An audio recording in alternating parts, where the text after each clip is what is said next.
Selamat datang kembali dalam pertemuan ini. Kali ini kita akan membahas tentang kredit perbankan pada mata kuliah bank dan lembaga keuangan. Terima kasih ya yang sudah subscribe.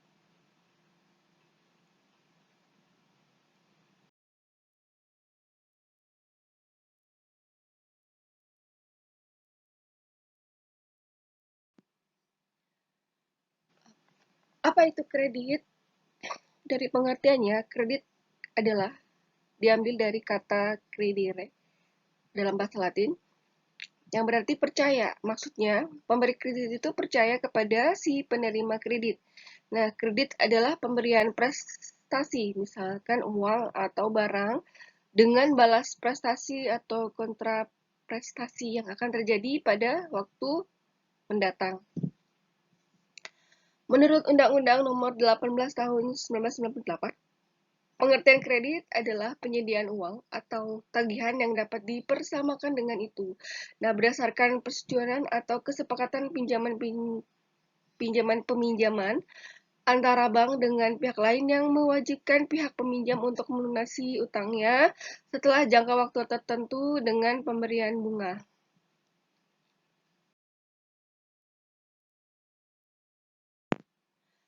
Apa sajakah unsur-unsur kredit? Nah, kita lihat ya, unsur yang terdapat dalam kredit adalah satu kepercayaan, yaitu keyakinan dari pemberi kredit bahwa kredit yang diberikan baik berupa uang, barang, atau jasa itu benar-benar diterima kembali di masa yang akan datang sesuai dengan jangka waktu kredit.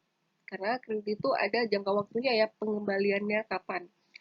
Yang kedua, kesepakatan. Nah, kesepakatan ini dituangkan dalam suatu perjanjian di mana masing-masing pihak menandatangani hak dan kewajibannya masing-masing.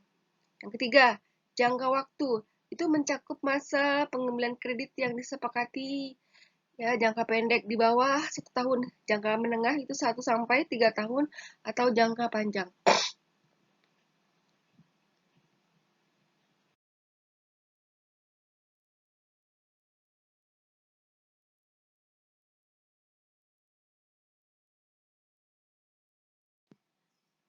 Sini kita lihat ya risiko. Nah, risiko ini semakin panjang suatu jangka waktu kredit, maka semakin besar ya risikonya ya. Demikian pula sebaliknya. Yang kelima, balas jasa. Nah, ini balas jasa ini adalah keuntungan atau pendapatan atas pemberian suatu kredit. Dalam jenis bank konvensional, balas jasa kita kenal dengan nama bunga. Sementara kalau dalam jenis bank syariah, itu kita kenal bagi hasil balas jasanya.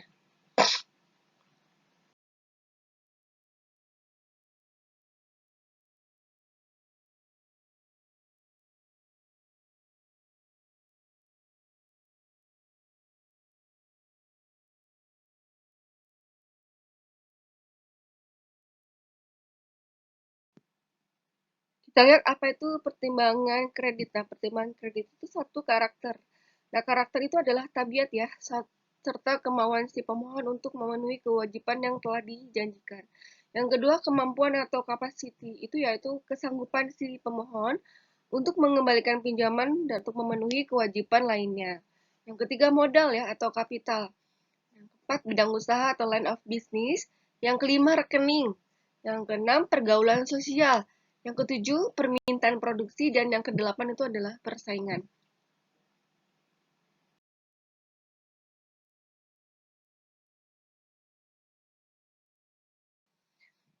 Kita lihat sini jenis-jenis kredit. Nah, kredit itu ada jenisnya ya. Satu, kredit rekening koran bebas. Nah, yaitu kredit yang diberikan dari bank di mana peminjam dapat setiap saat menariknya sesuai dengan kehendak peminjam, asal tidak melampaui fasilitas kredit. Apabila peminjam membutuhkan uang lewat dari fasilitas kredit, maka bank dapat memberikan kredit yang melebihi ketetapan.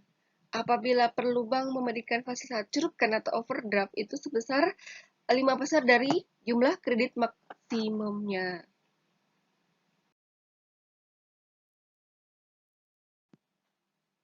Yang kedua, kredit rekening kurang terbatas ya.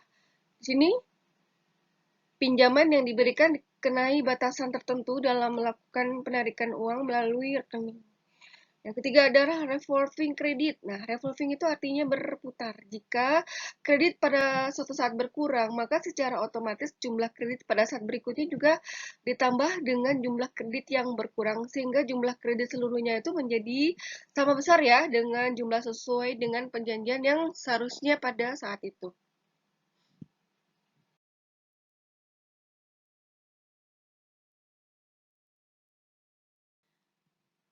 4. Kredit kelayakan. Yang dimaksud dengan pemberian kredit atas dasar kelayakan dengan keringanan jaminan dan bagian pembiayaan nasabah itu menurut surat keputusan ini adalah pemberian kredit yang lebih ditekankan pada pertimbangan kelayakan usaha ya dan tidak dititik beratkan pada tersedianya tambahan jaminan. Aspek yang perlu dipersiapkan dalam kredit kelayakan itu ada aspek manajemen, pemasaran, teknis, kesempatan kerja, keuangan, yuridis, dan kemanfaatan.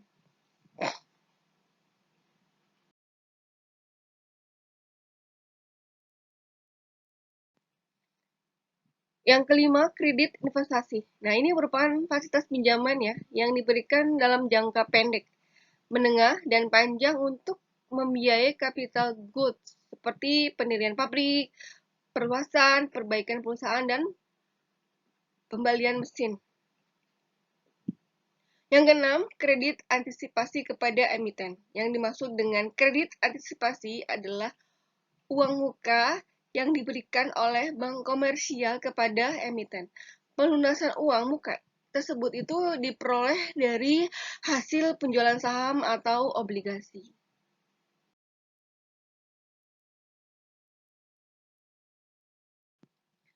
Yang ketujuh, kredit ekspor, yaitu jenis pembiayaan oleh bank yang diberikan kepada nasabah guna membiayai kebutuhan modal kerja dalam rangka memproduksi barang-barang yang akan diekspor. 8. Kredit sindikasi, yaitu sebuah teknik pembiayaan yang kini diminati oleh kalangan perbankan dalam usaha menjaga pelampauan batas maksimum pemberian kredit serta dalam rangka sharing risk.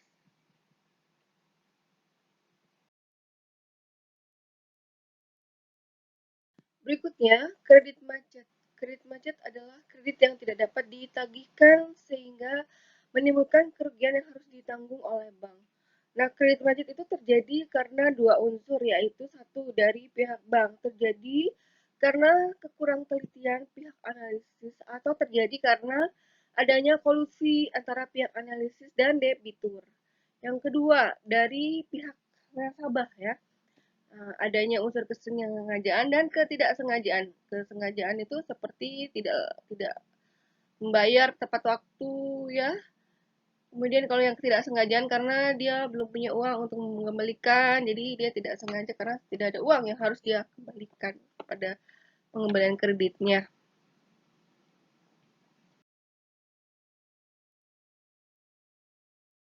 Ini ada penyelamatan kredit macet. Nah, penyelamatan ini dilakukan dengan satu rescheduling.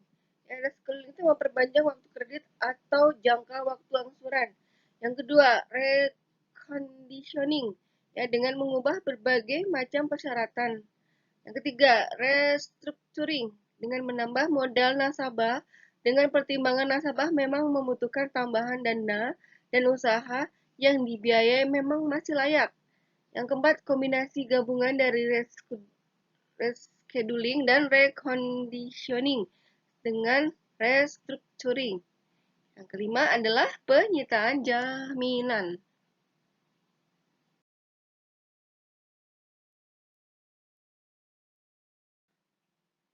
Kita lihat sini adalah suku bunga bank ya.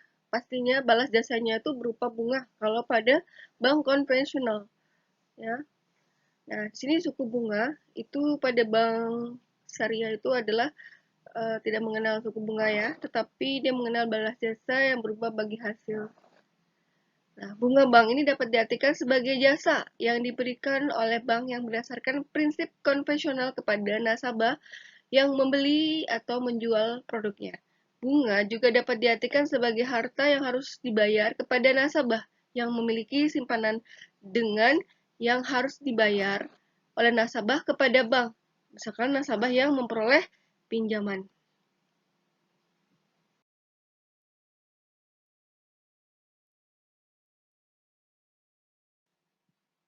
Ini untuk bunga bank yang diberikan kepada nasabah itu dibedakan menjadi satu bunga simpanan. Nah, bunga ini diberikan kepada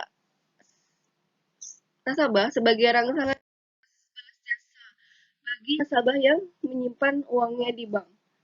Yang kedua, bunga pinjaman. Nah, bunga yang diberikan kepada para peminjam atau harga yang harus dibayar oleh nasabah pinjam kepada bank.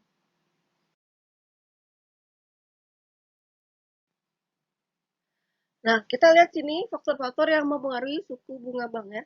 Faktornya satu, kebutuhan dana. Yang kedua, persaingan. Yang ketiga, kebijakan pemerintah. Yang keempat, target laba yang diinginkan. Yang kelima, jangka waktu. Yang keenam, kualitas pinjaman. Yang ketujuh, reputasi perusahaan. Yang kedelapan, produk yang kompetitif. Yang kesembilan, hubungan baik. Dan yang kesepuluh adalah jaminan pihak ketiga.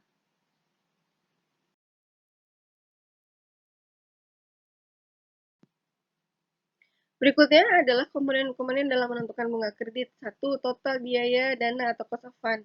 Nah, ini merupakan total bunga yang dikeluarkan oleh bank untuk memperoleh dana simpanan, baik dalam bentuk simpanan giro, tabungan, maupun deposito.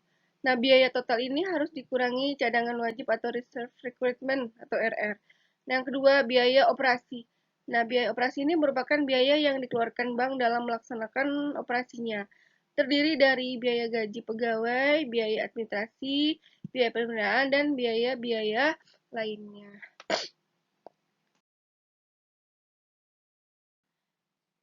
Yang ketiga, cadangan risiko kredit macet. Nah, ini merupakan cadangan ya terhadap macetnya kredit yang akan diberikan. Hal ini disebabkan setiap kredit yang diberikan itu pasti mengandung suatu risiko ya yang tidak terbayar. Nah, seperti yang keempat adalah laba yang diinginkan. Setiap kali melakukan transaksi, bank selalu ingin memperoleh laba yang maksimal. Pajak merupakan kewajiban yang dibebankan pemerintah kepada bank yang memberikan fasilitas kredit kepada nasabahnya.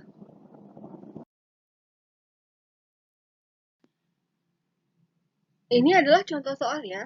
Nah, di mana sini Bank ABC itu menentukan suku bunga deposito sebesar 18% bunganya. PA itu per amount ya, kepada deposan. Jadi 18% per bulan ini maksudnya. Cadangan wajib atau RR yang ditetapkan pemerintah itu 5%. Biaya operasionalnya adalah 6%. Cadangan kredit macet 1%. Laba yang diinginkan 5%. Dan pajak 20%. Mari kita hitung bunga kredit yang diberikan atau base lending rate kepada debitors atau peminjam.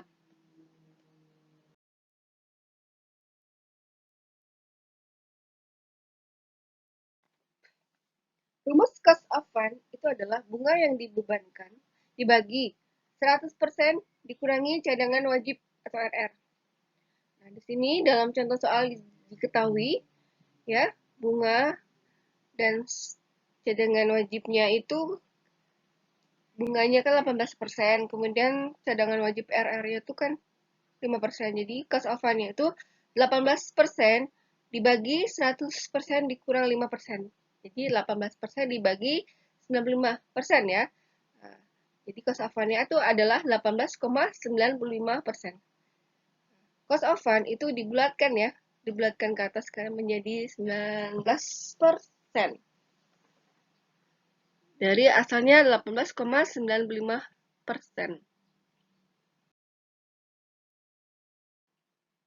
Setelah kita mengetahui cost of fund atau total biaya dana, pastinya kita ingin mengetahui bunga yang diberikan untuk bunga kreditnya.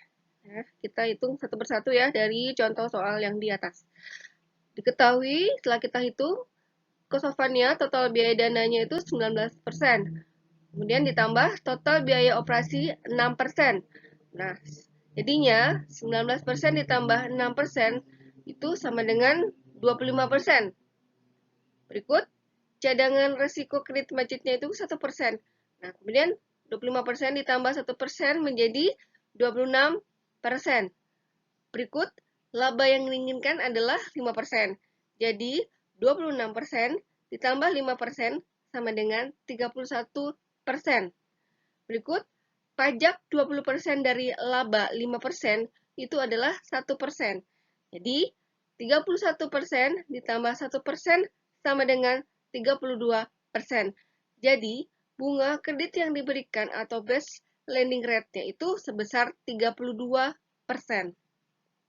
Dari contoh soal slide yang di atas, yang sebelumnya, slide-nya.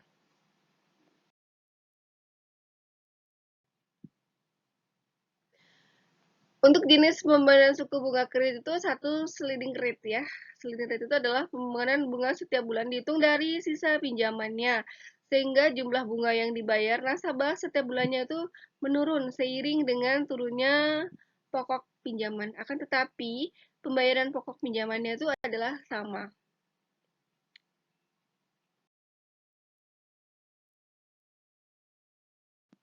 Yang kedua, flat rate. Nah, flat rate itu adalah pembebanan bunga setiap bulan tetap dari jumlah pinjamannya. Demikian pula pokok pinjaman itu setiap bulan juga dibayar sama ya. Sehingga cicilan setiap bulannya itu sama sampai kredit tersebut itu lunas.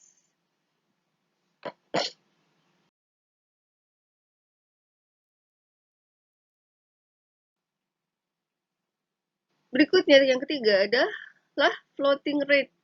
Nah, floating rate ini membebankan bunga dikaitkan dengan bunga yang ada di pasar uang.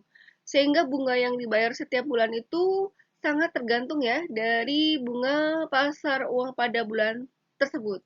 Jadi dia menyesuaikan dengan harga masyarakat atau pasar yang ada pada umumnya. Jadi dia floating berarti dia kadang naik, kadang turun sesuaikan dengan kenaikan turunnya pasar uang.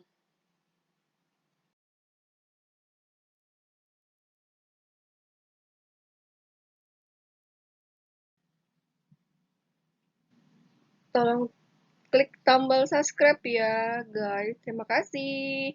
Terima kasih juga sudah sampai akhir mendengarkan apa yang saya terangkan dalam pertemuan tentang kredit perbankan dalam mata kuliah Bank dan Lembaga Keuangan kali ini. Terima kasih.